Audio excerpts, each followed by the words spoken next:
नमस्कार. VAJ academy YouTube चॅनलवर आपलं सहर्ष स्वागत आहे. या व्हिडिओमध्ये आपण आज म्हणजेच 25 ऑगस्ट 2025 रोजी छत्रपती संभाजीनगर GMC किंवा GMC छत्रपती संभाजीनगरचा जो पेपर झालेला आहे त्या पेपरचा ॲनालिसिस करणार आहोत. सकाळच्या शिफ्टमध्ये झालेले हे प्रश्न आहेत पहा. याच्यामध्ये आपण सामान्य ज्ञान किंवा GK मध्ये विचारलेल्या 11 प्रश्नांची उत्तरं स्पष्टीकरणासह पाहणार आहोत.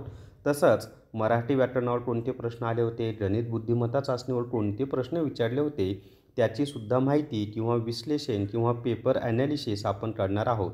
म्हणजे GMC पेपर ॲनालिसिस या व्हिडिओमध्ये आपण करणार आहोत. व्हिडिओ शेवटपर्यंत पहा. या व्हिडिओला सर्वांनी लाईक करा, शेअर करा आणि VAJ अकॅडमी हे जे आपले यूट्यूब चॅनल आहे ते सबस्क्राईब करा. जर तुम्हाला GMC गद्द ई-बुक विकत घ्यायचा असेल तर प्ले स्टोअरवरून विठ्ठल जोशी ॲप डाउनलोड करा आणि GMC गद्द ई-बुक विकत घ्या. ससून रुग्णालय म्हणजे GMC Pune, GMC Mumbai, GMC Sangli यासाठी तसंच अजूनही GMCचे ॲड येणार आहे. त्या सर्वांसाठी हे ई-बुक महत्त्वाचं आहे आणि आजच्या सकाळच्या पेपरमध्ये जसे प्रश्न आले होते ना ती सगळी माहिती आपल्या ई-बुकमध्ये आहे.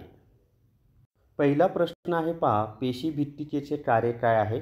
तर पेशीभित्तिकेचं कार्य काय माहीत आहे का? तर पेशीला संरक्षण व आधार देणे हे तिचं काम आहे. म्हणजे आपल्या घराला जशी भिंत असते आणि ती भिंत आपल्या घराचं संरक्षण करण्याचं व घराला आधार देण्याचं काम करतं, तसंच पेशीमध्ये पेशीभित्तिकाही पेशीला संरक्षण देण्याचं आणि पेशीला आधार देण्याचं कार्य करते.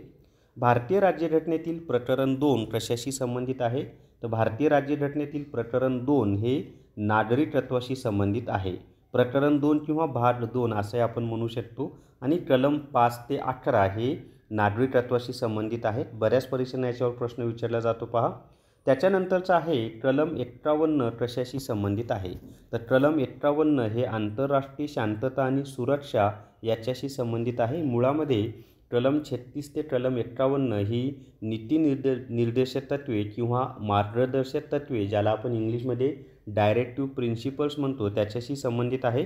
तर त्यामध्ये जे शेवटचं कलम आहे कलम 51 हे आंतरराष्ट्रीय शांतता आणि सुरक्षा याच्याशी संबंधित आहे आणि कलम 51 हे मूलभूत कर्तव्ये याच्याशी संबंधित आहे. कलम 51 म्हणत आहे मी या. त्याच्या पुढे पहा आता, कोकणात जमीनदाराला काय म्हणतात? तर कोकणामध्ये गावामध्ये ज्यांच्याकडे मोठी जमीन असायची असा जो जमीनदार ब्राह्मण होता त्यांना खोत असं म्हटलं जायचं.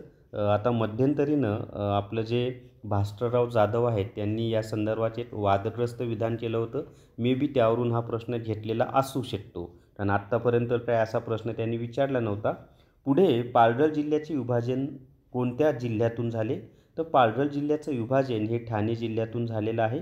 आता मुळामध्ये पालघर जिल्ह्याची निर्मिती ही 1 ऑगस्ट 2014 या दिवशी झालेली आहे आणि पालघर हा निर्माण झालेला महाराष्ट्रातील सर्वात शेवटचा जिल्हा आहे ते सुद्धा माहिती असू द्या आणि हा कोकणामधील जिल्हा आहे.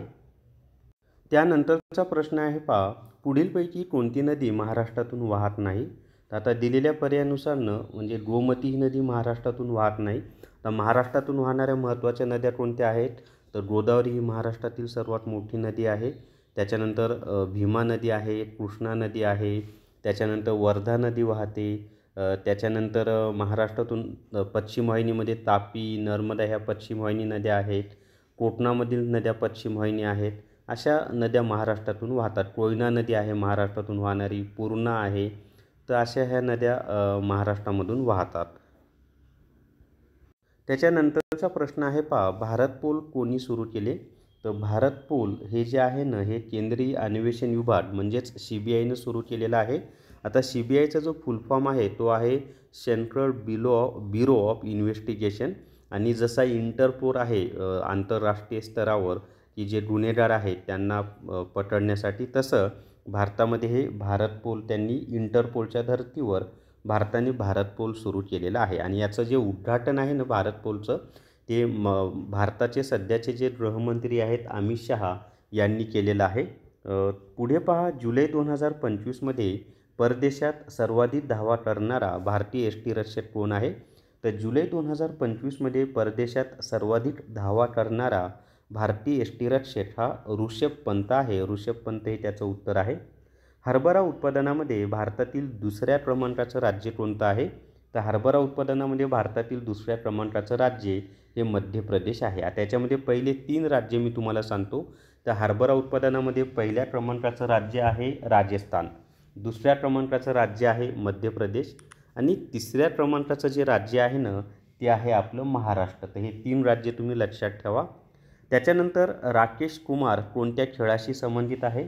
तर हा जो राकेश कुमार आहे ना हा तिरंदाजी या खेळाशी संबंधित आहे, पण प्यारा तिरंदाज आहे तो. आणि त्याच्यानंतर अर्जुन पुरस्कारसुद्धा राकेश कुमारला मिळालेला आहे, तर तीसुद्धा माहिती तुम्हाला असणं आवश्यक आहे. त्याच्यानंतरचा प्रश्न आहे पहा आता. 1857च्या उठावावर एक प्रश्न विचारला होता, परंतु नेमका काय प्रश्न विचारला होता ती माहिती कळालेली नाही. त्याच्यानंतर मराठी व्याकरणामध्ये पहा, समानार्थी शब्दावर प्रश्न होता, विरुद्धार्थी शब्द विचारले होते, वाक्यांचे प्रकार विचारले होते, त्यानंतर वाक्यांची रचनासुद्धा विचारलेली होती, विशेषणवर प्रश्न होता, मनीवर सुद्धा प्रश्न विचारलेला होता, उपमा अलंकार विचारलेला होता. त्याच्यानंतर पुस्तके व लेखक याच्यावर 3 प्रश्न होते, त्यामुळं पुस्तके व लेखक व्यवस्थित करा. आपलं जे VAJ अकॅडमी नावाचं जे app Vitthal Joshi VAJ academy नावाचं जे यूट्यूब चॅनल आहे त्यामध्ये मी पुस्तकं व लेखकावरचा एक व्हिडिओ अपलोड केलेला आहे. खूप छान माहिती दिलेली आहे त्याच्यामध्ये. त्याच्यानंतर पहा, बौद्धिक चाचणीमध्ये नफा व तोटा याच्यावर प्रश्न विचारला होता, पदावलीवर प्रश्न विचारले होते, रेल्वेवर प्रश्न होते, गुणोत्तर व प्रमाणावर प्रश्न होते, त्याच्यानंतर संख्यामालेवर प्रश्न विचारला होता, अक्षरमालेवर प्रश्न होते, नातेसंबंधावर प्रश्न होता आणि सांकेतिक भाषेवर सुद्धा प्रश्न विचारलेले होते. तर या व्हिडिओमध्ये एवढीच माहिती मित्रांनो. ज्यांनी लाईक केलं नसेल त्यांनी व्हिडिओला लाईक करा, शेअर करा आणि VAJ अकॅडमी हे जे आपलं यूट्यूब चॅनल आहे ते सबस्क्राईब करा आणि GMC गट ई बुक विकत घ्या. थांबूयात. धन्यवाद.